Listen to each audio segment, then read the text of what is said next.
Welcome to this edition of Backstage Pass with Lia Chang.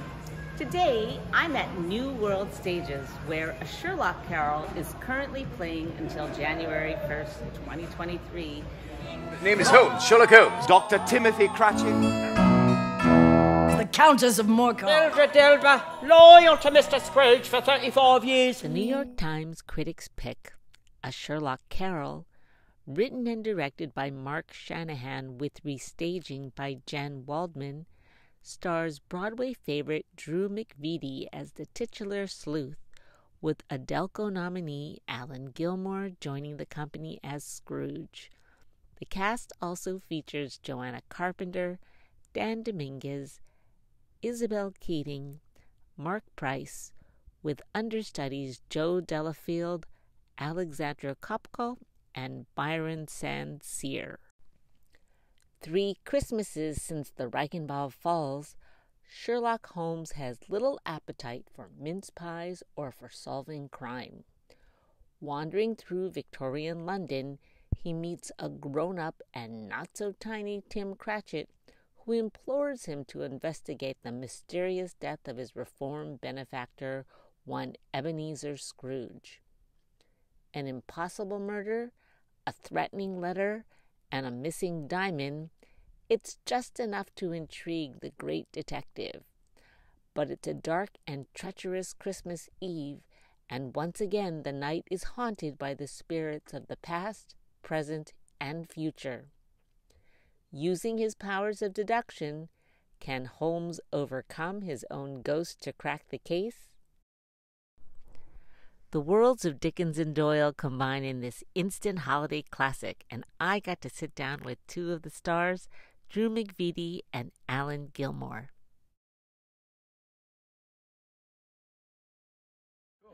I really enjoyed A Sherlock Carol when I saw it last year, and I was so excited to know that it was coming back, when it immediately announced. What is it like for you to reprise the role of Sherlock?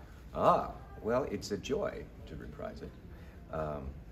A lot of the work last year it's an enormous amount of text, so a lot of the work last year was, do I know all the text? Right. And this year it's had a year to percolate and a year to bubble.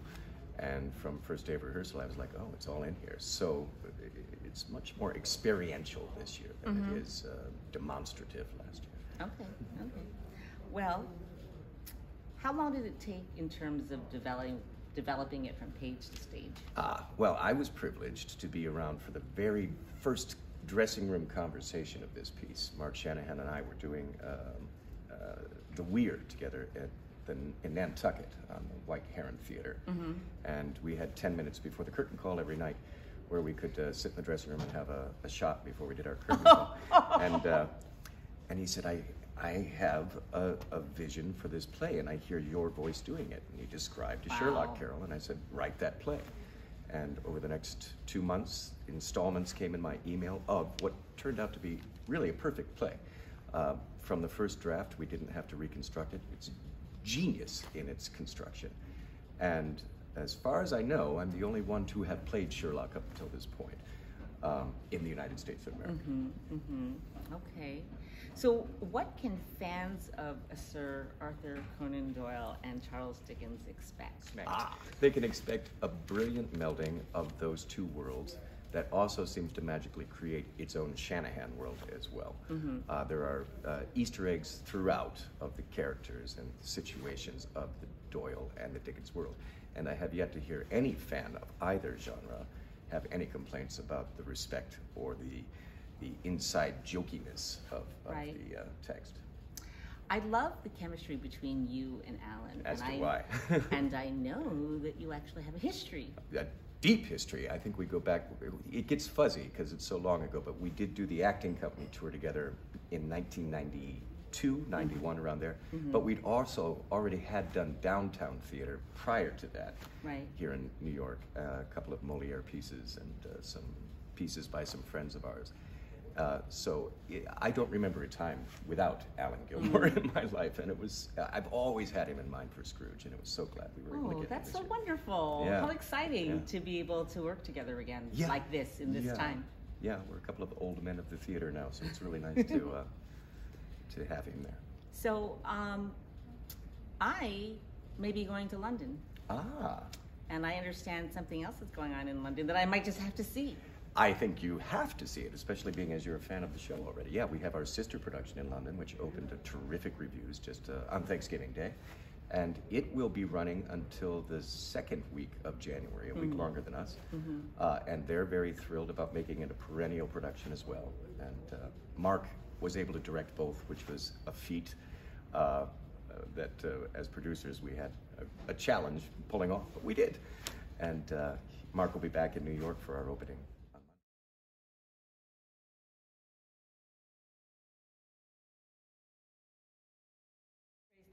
How many times have you been in A Christmas Carol? Right. I think 9 times. Oh. My first, maybe like 10. Because my very first Christmas Carol, and you're not a professional actor, they need to do something with your union card if you have not been in A Christmas Carol. Every pro has to have done at least one, yes. Like that, so it's like A Christmas Carol, Law and Order. It's that kind of thing. Okay. Okay. Yeah, rite of passage.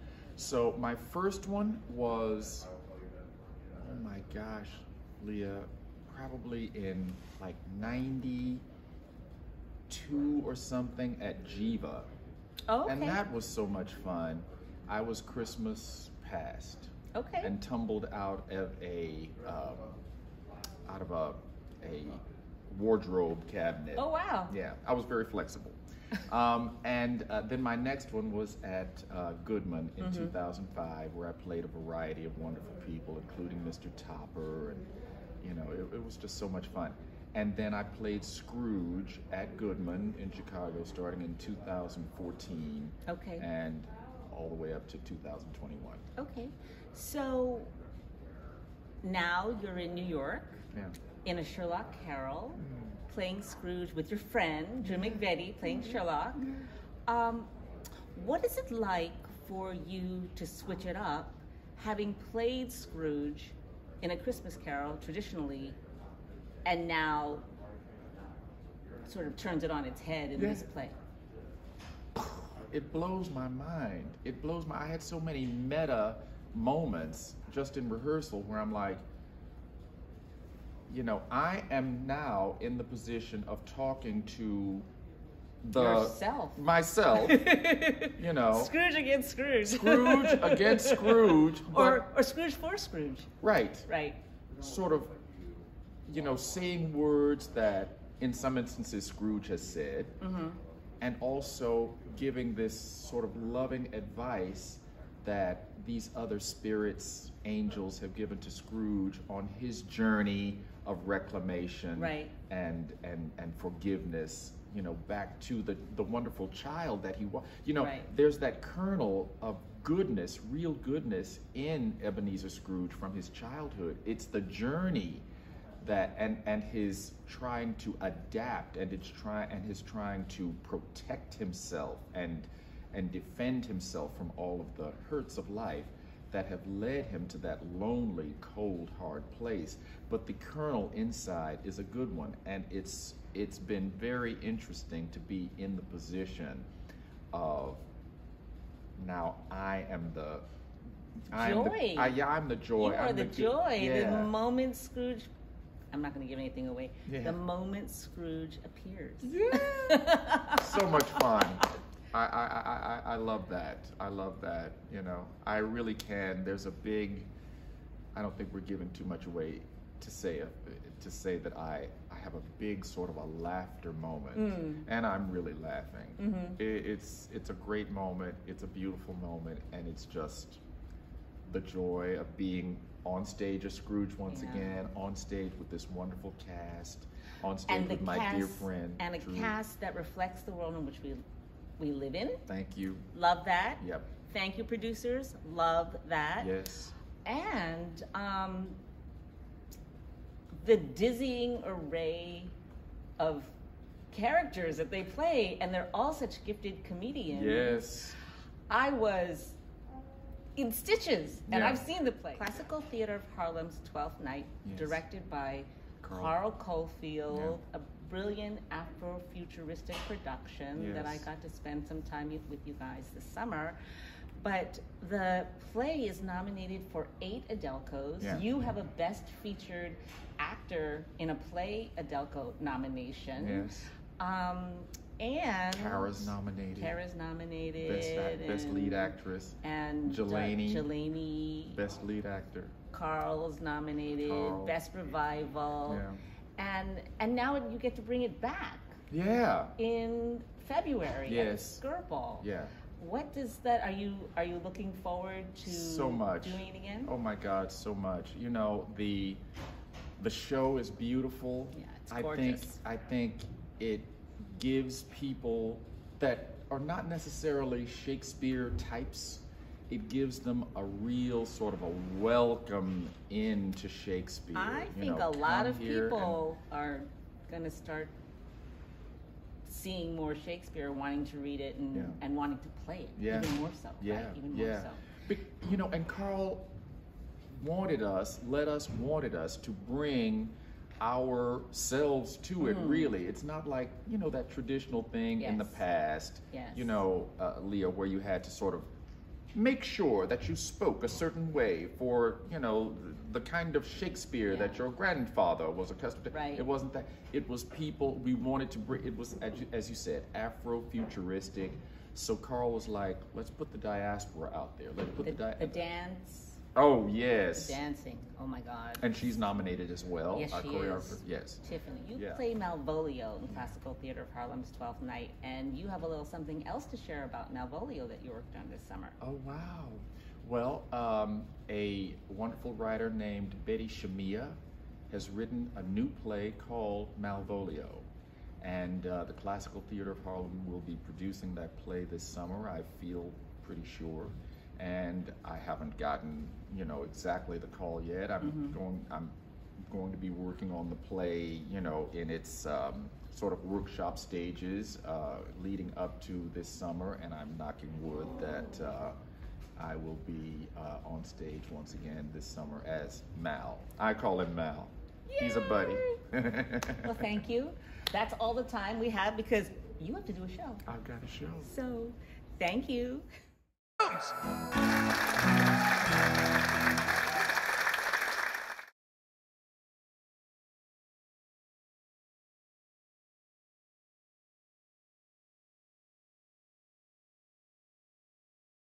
Irish rep holiday favorite A Child's Christmas in Wales by Dylan Thomas and adapted and directed by Charlotte Moore returns for a 6th season through December 31st.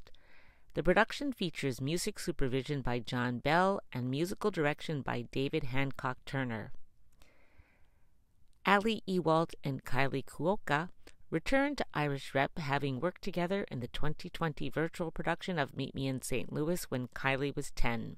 The cast also features Carrie Conte, J. Aubrey Jones, Dan Mackey, and Ashley Robinson, with Emma Camp and Reed Lancaster as understudies.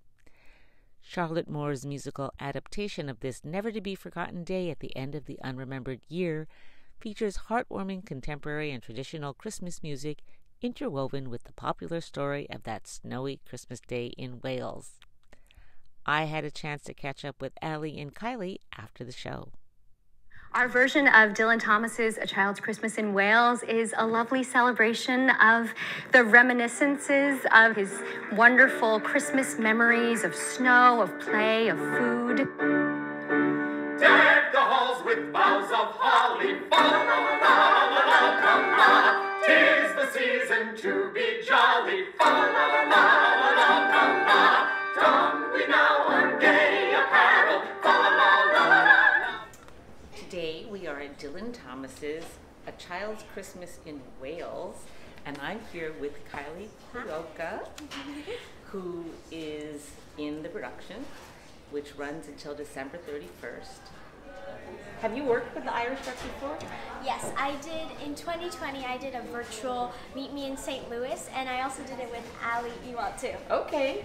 So it's a natural sort of pairing, the two of you. I guess you're just going to come back to the Irish Rep every year. Yeah. How have you been managing? How did you manage during the pandemic? It was really hard, but I got like tons of self-tape auditions, which I did, and we did like the virtual Meet Me in St. Louis, and it's been pretty good. I'm also homeschooled, so it's pretty easy. I don't have to like go to school. So actually, there wasn't really that much of an adjustment for you. Yeah, not really. And what was it like for you to prepare for this? Well, I read the script and it was like super descriptive and also funny, which I didn't think it would be at first, and I just love it. It's so good. So do you want to tell folks what the show is about and what your participation in it is? It's about friendship, family, love, and the value of life, and it reminds everyone to cherish every moment we have. And it combines Dylan Thomas's story with Christmas carols, and Dylan Thomas's writing is like super descriptive and beautiful and warm. It's just heartwarming and beautiful. Yeah. Now, have there been any other projects that you've been working on that you want to talk about? In the summer, I was in a premiere for Paws of Fury: The Legend of Hank. And where was this? In LA. This here's Emiko, the toughest firecracker you don't ever want to mess with. Stop thinking you've got to be kidding me. The cuteness is strong with this one. She's a lion, a tiger, and an oh my. Mom, you're embarrassing me. And do you have siblings? Yes, I have an older brother. He's 13, so not too. And does he perform as well? Yes, he just finished, well, not just finished, but he was in Winnie the Pooh, the off-Broadway show. Oh, God, everybody loves Winnie the Pooh. Yeah, he was Christopher Robin. What? Yeah. Christopher Robin? Yeah. That's amazing. Yes. Was it like just a totally multicultural cast? Yeah, there's like puppets and controlling, yeah. So what do you want for Christmas?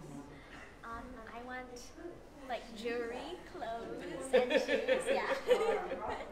Hi, I'm Kylie Kuioka. Come see the show at the Irish Rep, A Child's Christmas in Wales. With Ewoldt. Yes.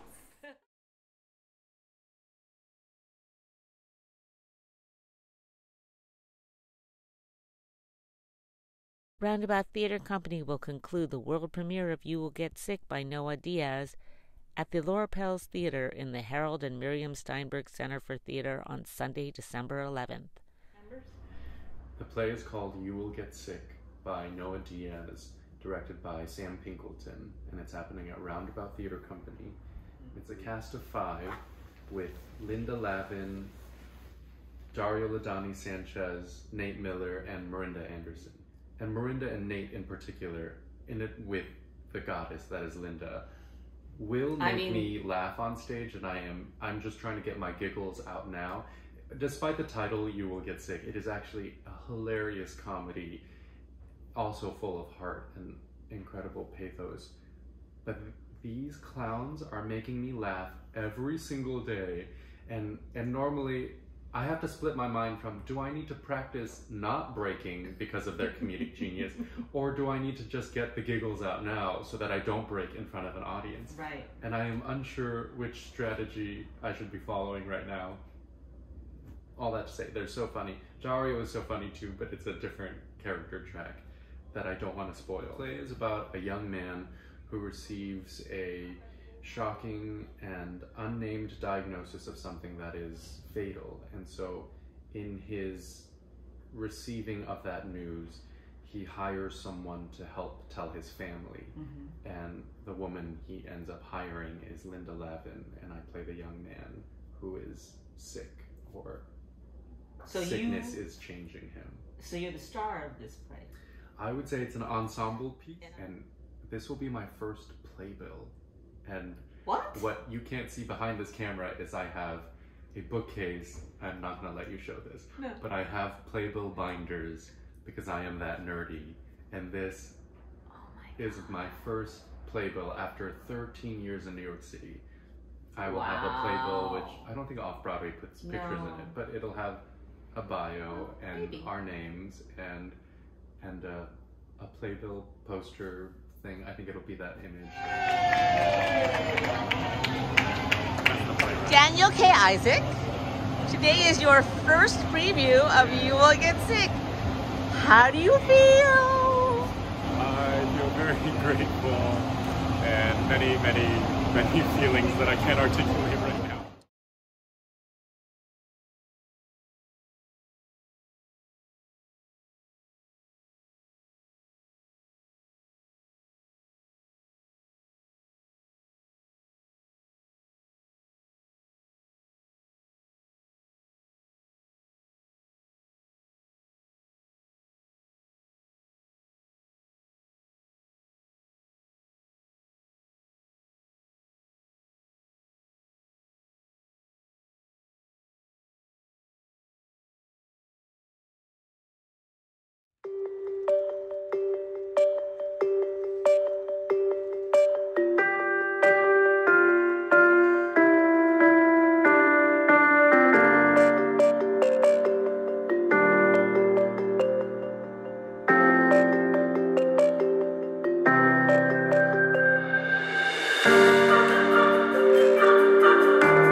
Atlantic Theater Company is presenting the world premiere production of The Far Country, an Atlantic Commission play by Guggenheim Fellow Lloyd, directed by Obie Award winner Eric Ting.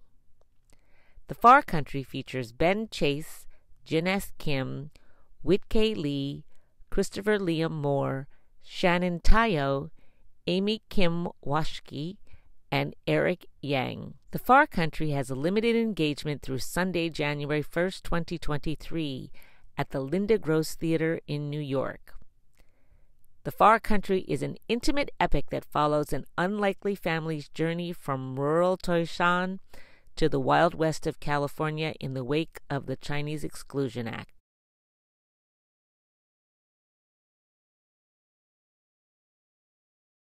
It's a quintessential story of this nation. So much of the sort of identity of this place is made up of people who immigrated here. It's really looking at the experience and consequences of the Chinese Exclusion Act and what we call the era of exclusion, which is 1882 to 1943. After a visit to Angel Island and a lot of time spent just, digesting, sitting with and thinking about this time period, I came up with this particular way of writing about it that centered on a family. They were not bonded by blood.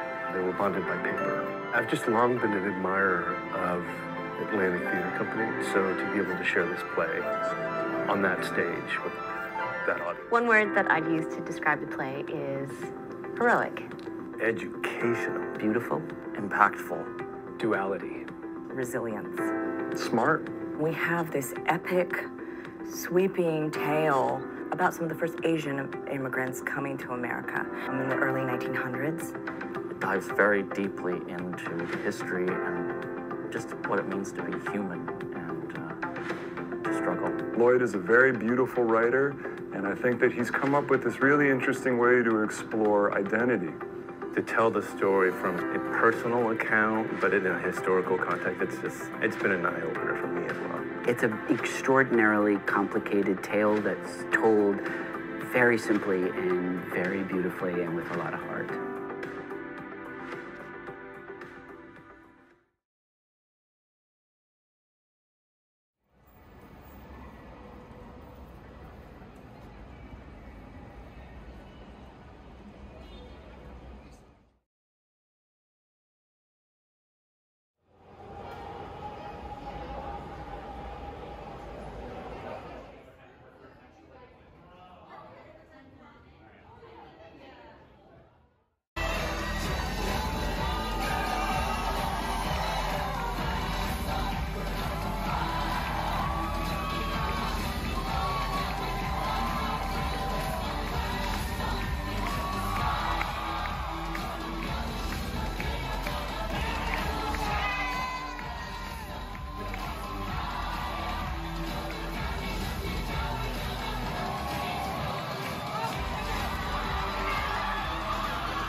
Thank you so much. I don't know. I haven't told him.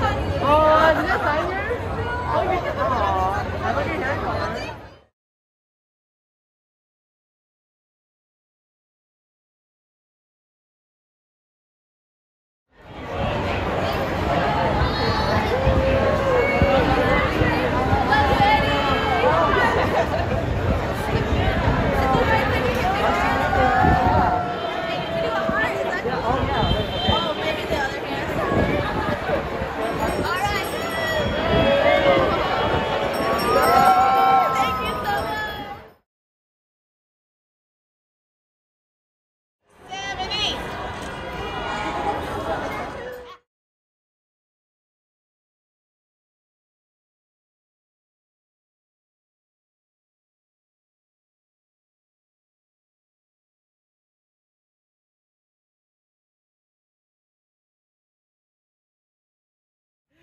Thank you for joining me for this edition of Backstage Pass with Lia Chang. Until next time.